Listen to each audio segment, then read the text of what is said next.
পরিবারের বড় ছেলে হয়ে নিজেকে অনেক ভাগ্যবান মনে করতাম, কিন্তু দায়িত্ব বলে একটা কথা আছে, এটা কখনো জানতাম না।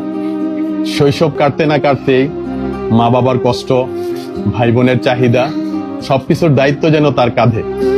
সংসারের বড় ছেলে মানেই দায়িত্বের পাহাড়, নিজের স্বপ্নগুলোকে বিসর্জন দিয়ে পরিবারের স্বপ্নগুলোকে পূরণ করে। দায়িত্ব বয়স মানে না বলে অল্প বয়সেই হতে হয় ঘর ছাড়া। বড় ছেলেদের জীবনে কোনো শখ রাখতে নেই, তাদের জীবনটা কেটে যায় স্যাক্রিফাইস করতে করতে। সবার আগে পরিবারের দায়িত্ব, নিজের ইচ্ছেগুলো থাকে শেষ প্রান্তে। সংসারের বড় ছেলে সবার দায়িত্বগুলোই কাঁধে নেয়, কিন্তু তার কষ্টগুলো কেউ ভাগ করে নেয় না। পরিবারের বড় ছেলে যতই ত্যাগ স্বীকার করুক, তার পরিশ্রমগুলো অনেক সময় অবহেলার আড়ালেই হারিয়ে যায়। মাঝে মাঝে মনে হয়, পুরুষ না হয়ে যদি আকাশ হতাম, বৃষ্টির বাহানায় অন্তত কাঁদতে তো পারতাম।